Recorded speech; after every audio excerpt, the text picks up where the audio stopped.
আমাদের অনন্য স্টোরি সকল প্রকার পার্ট গল্প দেখতে আমাদের চ্যানেলটি সাবস্ক্রাইব করে পাশে থাকা বেল আইকনটিতে ক্লিক করে অল নোটিফিকেশন অন করে দিন। আমার প্রাণ পাখির চেয়ে কি কখনো কিছু বড় হতে পারে আমার কাছে, সবকিছুর উদ্দেশ্যে? নূর একটা বিশ্বজয়ের হাসি দিল। ও জানতো এই টেকনিক অবশ্যই কাজ করবে। নূর হাসি মুখে আদিত্যের দিকে ঘুরে আদিত্যকে জড়িয়ে ধরল। আদিত্য মুচকি হেসে ওর প্রাণ পাখিকে বুকে জড়িয়ে নিল। রাত 11:55। হঠাৎ অ্যালার্ম বেজে উঠল। অ্যালার্মের শব্দে আদিত্যের ঘুম ভেঙে গেল। আদিত্য কপাল কুঁচকে চোখ খুলে তাকালো। সামনে তাকাতেই দেখল নূর ওর কাছে নেই। আদিত্য চমকে গিয়ে এক ঝটকায় উঠে বসল। ওয়াশরুমের দিকে তাকিয়ে দেখলো ওখানেও নেই। আদিত্য প্রচুর ঘাবড়ে গেল। এত রাতে নূর কোথায় গেল? আদিত্য তড়িঘড়ি করে বেড থেকে নামতে গিয়ে হঠাৎ ওর নজর গেল বেডের ওপাশে ছোট্ট টেবিলের উপর পেপার ওয়েটের নিচে একটা চিরকুট রাখা। আদিত্য ভ্রু কুঁচকে চিরকুটটা হাতে নিয়ে পড়তে লাগলো। চিরকুটে লেখা আছে, এদিক ওদিক বাইরে খুঁজে পাবে না আমাকে, আমি যে আছি তোমার মনের গহীনে। উকি দিয়ে দেখো, আছি লুকিয়ে সেখানে, মুচকি হেসে কদম বাড়াও সেদিকে। আর কিছুটা পথ পেরিয়ে চলে এসো তোমার মনের রানীর কাছে। আদিত্য ঠোঁট কামড়ে আবারও মুচকি হেসে পা বাড়ালো। করিডোরে আসতেই আরেকটা চিট পেল। আর কিছু কদমের দূরত্বে আছে বসে, আর কিছুক্ষণের ক্ষীণ অপেক্ষা, আর যে দেরি সয় না রাজকুমার, জলদি চলে এসো তোমার প্রাণ পাখির কাছে। আদিত্য দেখছে, আদিত্য অবাক হয়ে গেল। পুরো ছাদ লাল সাদা হার্ট শেপের বেলুন আর গোলাপের পাপড়ি দিয়ে ছড়িয়ে রাখা হয়েছে। ছাদের মাঝখানে একটা টেবিলের উপর ফুল আর ক্যান্ডেল দিয়ে সাজিয়ে রাখা আছে, আর টেবিলের মাঝখানে একটা কেক রাখা আছে। আদিত্য এদিক ওদিক তাকিয়ে নূরকে কোথাও দেখতে পেল না, তাই নূরের নাম ধরে ডাকতে লাগলো, প্রাণ পাখি, প্রাণ পাখি, কোথায় তুমি? হঠাৎ পেছন থেকে দুটো হাত এসে ধীরে ধীরে আদিত্যকে জড়িয়ে ধরল। আদিত্য মুচকি হাসল। ও জানে এটা ওর প্রাণ পাখি। নূর আদিত্যকে পেছন থেকে জড়িয়ে ধরে কানের কাছে মুখ নিয়ে কানে একটা চুমু খেয়ে লো ভয়েসে গানের সুরে বলল, happy birthday to you, happy birthday, শুভ জন্মদিন ভালোবাসা। আদিত্য তো ভুলেই গিয়েছিল যে আজ ওর জন্মদিন। নূরের এমন সারপ্রাইজে আদিত্যের মনটা ভরে গেল। আদিত্য তৃপ্তির হাসি দিয়ে নূরের দিকে ঘুরে তাকালো, আর তাকাতেই আবারও হয়ে গেল। নূর আজ একটা হোয়াইট কালারের off shoulder floor touch party gown পরেছে। গলায় শুধু আদিত্যের দেওয়া পেন্ডেন্টটা ছাড়া আর কোনো অর্নামেন্ট পরেনি। চুলগুলো ছেড়ে দেওয়া। নূরকে দেখতে একদম বারবি ডল লাগছে। আদিত্য আবারও হারিয়ে গেল। ও ভেবে পায় না এই মেয়েটার কত রূপে ওকে ঘায়েল করবে। নূর মুচকি হেসে আদিত্যের গলা জড়িয়ে ধরে বলল, শুধু আমাকে দেখলেই হবে, কেক কাটতে হবে না? আদিত্য মুচকি হেসে নূরের কোমর জড়িয়ে ধরে নেশা লাগানো কণ্ঠে বলল, লাগবে না, তোমাকে মন ভরে দেখে আগে তৃপ্তি মেটাতে দাও, তারপর বাকি সব। আচ্ছা, আর আমি যে এত মেহনত করে কেক বানালাম তার কি হবে? আদিত্য উৎসাহ নিয়ে বলল, ওয়াও, তুমি নিজের হাতে কেক বানিয়েছো আমার জন্য? তো আমার হাজবেন্ডের জন্য কেক আমি বানাবো না তো তো আরেকজনের বউ বানাবে? এখন চলো কেক কাটবে। কথাটা বলেই নূর আদিত্যের হাত ধরে টেবিলের কাছে নিয়ে গেল। তারপর আদিত্যের হাতে ছুরি দিয়ে কেক কাটতে বলল। আদিত্য মুচকি হেসে কেক কাটল। কেকের পিস নিয়ে নূরকে খাইয়ে দিতে নিলে নূর সেটা ঘুরিয়ে আদিত্যকেই খাইয়ে দিল। তারপর নূর পা উঁচু করে আদিত্যের ঠোঁটে লেগে থাকা কেকটুকু নিজের ঠোঁটে লাগিয়ে খেয়ে নিল। আদিত্য নূরের কোমর শক্ত করে জড়িয়ে ধরল। তারপর নূর আদিত্যের ঠোঁটে আলতো করে একটা চুমু খেয়ে নেমে এলো। আদিত্য মুচকি হেসে নূরের দিকে তাকিয়ে রইল। একটু পরে নূর গিয়ে মিউজিক প্লেয়ারে একটা গান প্লে করে। আদিত্যের সামনে এসে এক হাত বাড়িয়ে বলল, will you dance with me my prince? Aditya মুচকি হেসে হাত ধরে নূরের কোমর জড়িয়ে ধরে কাপেল ডান্স করতে লাগলো। নূর আদিত্যের গলা জড়িয়ে ধরে কপালের সাথে কপাল ঠেকিয়ে মায়া ভরা চোখে তাকিয়ে আস্তে আস্তে ঘুরে ঘুরে নাচতে নাচতে গেয়ে উঠল, सांस में तेरी सांस मिले तो मुझे झसाई मुझे झसाई मुझे ससाई। आदित्य माया भरा कण्ठे गेয়ে उठल, रूह ने जिस्म की खुशबू तुझो पास आई तुझो पास आई तुझो पास आई। ডান্স শেষে আদিত্য চুমু খাওয়ার জন্য নূরের ঠোঁটের দিকে ঝুঁকতেই নূর আদিত্যের আঙ্গুল ঠেকিয়ে বলল, এক্ষুনি না, তোমার জন্য আরেকটা সারপ্রাইজ বাকি আছে।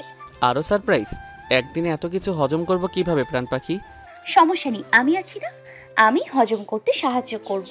কথাটা বলে নূর আদিত্যের হাত ধরে ছাদের পিছন সাইডের দিকে নিয়ে গেল। আদিত্য মুচকি হেসে নূরের সাথে গেল। সেখানে গিয়ে আদিত্য আর এক দফা অবাক হলো। এখানে চারিদিকে পিলার দিয়ে পিলারের সাথে পাতলা সাদা পর্দা ঝুলিয়ে সুন্দর করে ছোট্ট ঘরের মতো সাজানো হয়েছে, আর নিচে সাদা গদির বিছানা পাড়া আছে। সবকিছু একদম মনোমুগ্ধকর লাগছে। আদিত্য মুগ্ধ হয়ে তাকিয়ে আছে। ওর প্রাণ পাখিটা ওর জন্য কত কিছু করেছে আজ। এমন সারপ্রাইজ তো ও নিজেও কখনো ভাবতে পারেনি। নূর আদিত্যের হাত ধরে ধীরে ধীরে এনে গদির বিছানায় বসালো।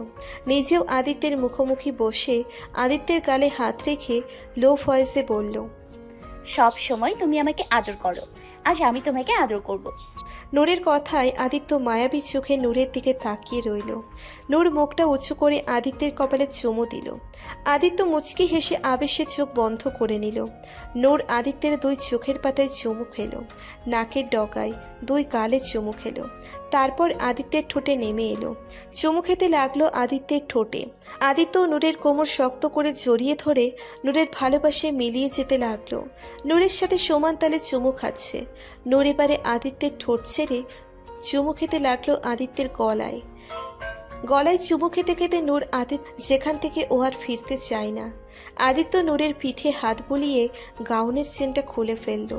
তারপর নূরকে উল্টো দিকে ঘুরিয়ে নূরের পিঠে চুমু খেতে লাগলো। নূর চোখ বন্ধ করে জোরে জোরে নিঃশ্বাস ফেলছে। পিঠে চুমু খাওয়া শেষে আদিত্য নূরকে আবার নিচের দিকে ঘুরিয়ে ঠোঁটে চুমু খেতে লাগলো। চুমু খেতে নূর আদিত্যের শার্ট পুরো খুলে ফেললো। তারপর আদিত্যকে নিয়ে ধীরে ধীরে শুয়ে পড়ল। রাতের খোলা আকাশের নিচে ভরা জ্যোৎস্নার আলোয় আর একটা ভালোবাসাময় মুহূর্ত পার করলো ওরা। চারিদিকে ঠান্ডা শীতল বাতাস যেন মুহূর্তটাকে আরো স্বর্গীয় করে তুলেছে। একটা ফুটফুটে পুতুলের মতো বাচ্চা মেয়ে খিলখিল করে হেসে পুরো বাড়ি দৌড়ে বেড়াচ্ছে, আর নূর ওর পিছনে পিছনে ছুটতে ছুটতে বলছে, মামুনি মামুনি দাঁড়াও, পড়ে যাবো তো। কিন্তু বাচ্চাটা শুনছেই না। তখনই সামনে থেকে আদিত্য এসে মুচকি হেসে বাচ্চাটিকে ধরে কোলে তুলে নিয়ে বলল, কি করছে আমার সোনামণিটা? মামুনিকে কেন জ্বালাচ্ছ? বাচ্চাটা আদিত্যের গলা জড়িয়ে ধরে বলল, আগে বউ, আমার চকলেট কই পাপা? আদিত্য পকেট থেকে একটা চকলেট বের করে দিয়ে বলল, এই যে আমার প্রিন্সেসের চকলেট। বাচ্চাটা খুশি হয়ে চকলেট হাতে নিয়ে আদিত্যের গালে চুমু খেয়ে পড়ল। ইয়ে, আমার বাউ পাপা। নূর ওদের কাছে এসে অভিমানী সুরে বলল, বারে এখন পাপাই সব হয়ে গেল, পাপা ভালো আর আমি পচা। পিচ্চিটা নূরের গালেও চুমু খেয়ে বলল, তুমিও দাও ভাও মাম্মা। কথাটা বলেই পিচ্চিটা দুই হাতে দুইজনকে জড়িয়ে ধরল। আদিত্য আর নূর হেসে দিয়ে দুই পাশ থেকে পিচ্চিটার দুই গালে চুমু খেলো। মনে হচ্ছে একদম পিকচার পারফেক্ট ফ্যামিলি। নূর হাসি মুখে চোখ খুলে তাকালো। তখনই ওর হাসি মুখটা মলিন হয়ে গেল। তার মানে ও এতক্ষণ স্বপ্ন দেখছিল। ওর এই স্বপ্ন কি কখনো বাস্তবে রূপ নেবে না? লোকে বলে সকালের স্বপ্ন নাকি সত্যি হয়, তাহলে কি আমার স্বপ্ন সত্যি হবে? এসব ভেবে নূরের চোখে পানি চলে এলো। নূর মাথা তুলে আদিত্যের দিকে তাকিয়ে দেখলো আদিত্য কি সুন্দর প্রশান্তির ঘুম দিচ্ছে। আদিত্য ভোর রাতে নূরকে কোলে নিয়ে রুমে চলে এসেছিল। নূর নিচের চোখের পানি মুছে মনে মনে বলল, না না, আজ আমি এসব ভেবে মন খারাপ করব না। আজ আমার আদিত্যের জন্মদিন, আজ ওকে কোনোভাবে মন খারাপ হতে দেব না। নূর মুচকি হেসে আদিত্যের কপালে একটা চুমু খেলো। আদিত্য ধীরে ধীরে চোখ খুলে তাকালো। মুচকি হেসে নূরের গালে হাত বুলিয়ে বলল, গুড মর্নিং প্রাণ পাখি। Good morning birthday boy. Aditya নূরের ঠোঁটে একটা চুমু খেয়ে বলল, এটা আমার বেস্ট বার্থডে ছিল প্রাণ পাখি। কাল রাত আমার জীবনের একটা স্পেশাল রাত ছিল, যা আমি কখনো ভুলতে পারবো না। থ্যাংক ইউ সো মাচ প্রাণ পাখি, আমাকে এত সুন্দর বার্থডে সারপ্রাইজ দেওয়ার জন্য। ভালোবাসি প্রাণ পাখি। নূর মুচকি হেসে বলল, আশা হয়েছে, এখন ওঠো, অফিস যেতে হবে না। আর হ্যাঁ, আজ অফিস থেকে একটু জলদি এসো, বাসায় তোমার জন্য ছোট্ট একটা বার্থডে পার্টি অ্যারেঞ্জ করেছি, শুধু ফ্যামিলি মেম্বার নিয়ে। জো হুকুম রানী সাহেবা, আপনার যা আজ্ঞা। নূর মুচকি হেসে আদিত্যকে ছেড়ে বেডের নিচে পা রেখে উঠে দাঁড়াতেই হঠাৎ ওর মাথা কেমন যেন চক্কর দিয়ে উঠল। নূর শরীরের ব্যালেন্স রাখতে না পেরে মাথা ধরে বেডের উপর বসে পড়ল। নূরের এমন অবস্থা দেখে আদিত্য চমকে উঠে দ্রুত নূরকে ধরে নিয়ে উত্তেজিত হয়ে বলল, হেই প্রাণ পাখি, কি হয়েছে তোমার? শরীর খারাপ করেছে? মাথা ঘুরছে? বলো না। নূর মুচকি হেসে বলল, আরে তেমন কিছু না, এমনি মাথাটা একটু চক্কর দিয়ে উঠেছিল, এখন আবার ঠিক হয়ে গেছে। হয়তো কাল সকালবেলা ঘুম থেকে উঠেছি, তাই এমন হয়েছে। চিন্তার কোনো কিছু নেই। কি চিন্তার কিছু নেই? আমি এত কিছু জানি না। তুমি এখনই ফ্রেশ হয়ে রেডি হয়ে নাও, আমি তোমাকে ডাক্তারের কাছে নিয়ে যাব। আমি তোমাকে নিয়ে কোনো রিস্ক নিতে পারবো না। আরে তুমি শুধু শুধু চিন্তা করছো, কাল অনেক রাত জাগা হয়েছে তাই এমন হয়েছে। এখন সবকিছু ঠিক হয়ে গেছে, সত্যি বলছি। সত্যি বলছো তো? দেখো, আমার কাছে কিছু লুকাবে না। তোমার হেলথ নিয়ে আমি কোনো গাফিলতি সহ্য করব না। সত্যি বলছি বাবা, এখন ছাড়ো তো, আমি ফ্রেশ হয়ে আসি। ঠিক আছে, কিন্তু আবার এমন হলে আমাকে অবশ্যই জানাবে, কেমন? ঠিক আছে। কথাটা বলে নূর উঠে ওয়াশরুমে গেল। সন্ধে 6টা। ড্রয়িং রুমে সবাই পার্টির অ্যারেঞ্জমেন্ট করছে। আদিত্য এখনো আসেনি। তাসির আর সানা প্রেগনেন্ট, তাই শুধু বসে বসে এটা ওটা খাচ্ছে আর সবার কাজ দেখছে। তাসির একটু পরপর তদারকি করছে সানার কিছু লাগবে কিনা। তানি বসে বসে বেলুন ফোলাচ্ছে আর ওর ছেলে নিবিড় সবগুলো নিয়ে খেলছে, কতগুলো আবার ফাটিয়েও ফেলছে। তানি মানা করছে কিন্তু শুনছে না। নূরও বেলুন ফোলানোর জন্য একটা বেলুন মুখে দিতেই হঠাৎ বেলুনের গন্ধে ওর ভেতরটা কেমন যেন উল্টে আসতে লাগলো। নূর তাড়াতাড়ি মুখে হাত চেপে ধরে দৌড়ে বেসিনে গিয়ে গড়গড় করে বমি করে ফেলল। নূরকে এভাবে দেখে তানিয়ার সানা ওর কাছে এগিয়ে গেল। নূর বমি করে একেবারে ক্লান্ত হয়ে গেল। তানি নূরকে ধরে নিয়ে আস্তে আস্তে চিন্তিত স্বরে বলল, কি হলো তোর হঠাৎ? কিছু উল্টাপাল্টা খেয়েছিস? নূর কিছু বলতে পারছে না। ওর মাথা আবার কেমন যেন চক্কর দিতে শুরু করলো। 2 কদম আসতেই নূর হঠাৎ জ্ঞান হারিয়ে পড়ে গেল। সবাই প্রচুর ভয় পেয়ে দৌড়ে এলো নূরের কাছে। তানি নূরের গালে হালকা, কিন্তু নূরের কোনো সারা শব্দ নেই। তাসির বলে উঠল, এভাবে থাকলে হবে না। আবির, তুই নূরকে রুমে নিয়ে যা, আমি ডক্টরকে ফোন করছি।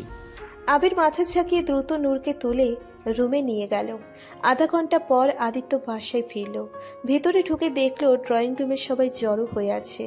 ডক্টরকে দেখে আদিত্য ভুরু কুঁচকে বলল, ডক্টর আঙ্কেল, আপনি এখানে কাকে দেখতে এসেছেন? কেউ কি অসুস্থ নাকি? ডক্টর বলল, হ্যাঁ, আমি আসলে তোমার ওয়াইফ নূরকে দেখতে এসেছি। নূরের কথা শুনে আদিত্যের বুকের ভেতর ধক করে উঠল। আদিত্য ভয়ে ভয়ে বলল, নূর, কি হয়েছে নূরের?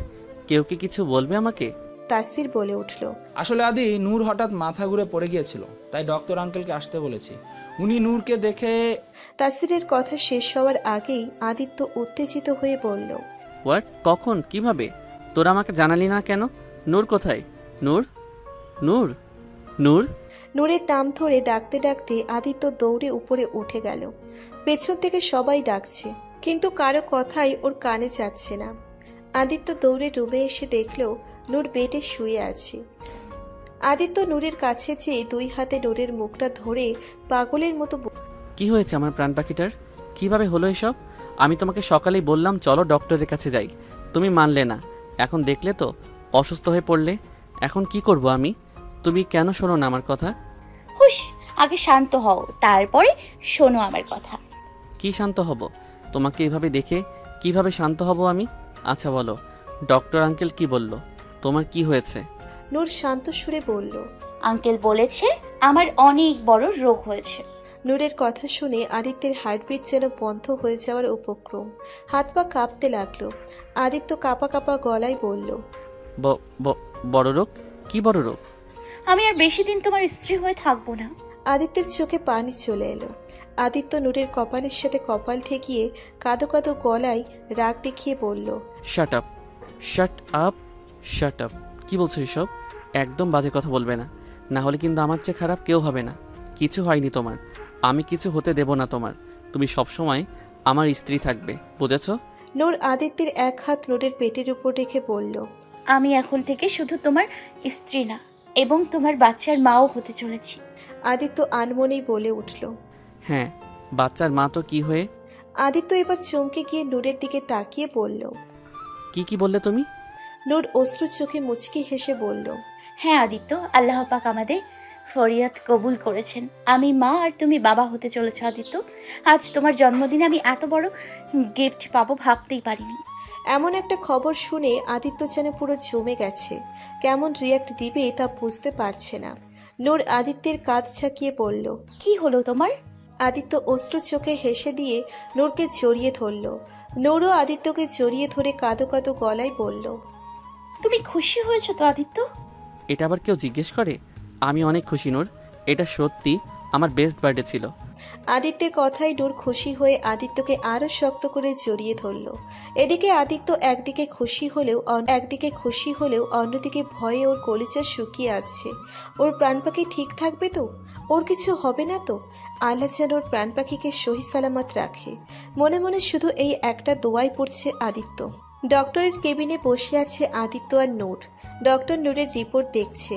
টেনশনে আদিত্যের ঘাম ছুটে যাচ্ছে, বুকের ভেতর দুরু দুরু করছে। না জানি কি আসে রিপোর্টে। নূরের যেন কিছু না হয়। নূর আদিত্যের হাতের উপর হাত রেখে আদিত্যকে চোখের ইশারায় আশ্বস্ত করলো। আদিত্য নূরের দিকে তাকিয়ে জোরপূর্বক হাসার চেষ্টা করলো। রিপোর্ট দেখার শেষে ডক্টর গম্ভীর কণ্ঠে বলে উঠল।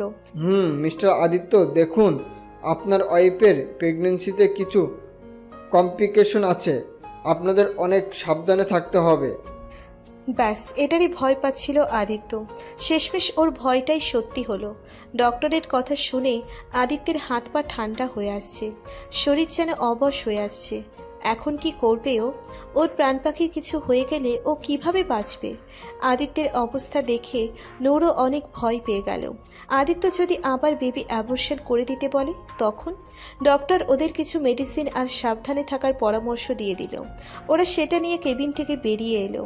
বাইরে এসে আদিত্য কোনো কথাই বলছে না, নূরের দিকেও তাকাচ্ছে না। নূরের ভীষণ ভয় লাগছে। ও বুঝতে পারছে না আদিত্যের মনে কি চলছে। ও কি আমার উপর রেগে আছে? কারণ আমি বাচ্চার জন্য জেদ করেছিলাম। একটু পরে ওরা যে গাড়িতে বসলো। গাড়িতেও আদিত্য পুরো রাস্তা কোনো কথাই বলল না। নূরও ভয় আর কিচ্ছু বলল না। বাসে এসে গাড়ি থামিয়ে আদিত্য গাড়ি থেকে নামলো। নূর নামতে নিলে আদিত্য এসে হঠাৎ ওকে কোলে তুলে নিয়ে চুপচাপ সামনে তাকিয়ে বাসার ভিতর ঢুকলো। নূর শুধু অবাক হয়ে আদিত্যের দিকে তাকিয়ে রইল। রুমে এসে আদিত্য নূরকে বেডের উপর বসিয়ে দিল। নূরকে বসিয়ে দিয়ে কোনো কিছু না বলে ব্যালকনিতে চলে গেল। ব্যালকনিতে যেয়ে মাথার চুল টেনে ধরে অস্থির হয়ে কতক্ষণ পায়চারি করতে লাগলো। টেনশনে অস্থির হয়ে আছে। একটু পরে আদিত্য একটু শান্ত হয়ে রুমে এসে নূরের সামনে ফ্লোরে বসে নূরের হাত দুটো নিজের হাতের মুঠোয় নিয়ে শান্ত সুরে বলল।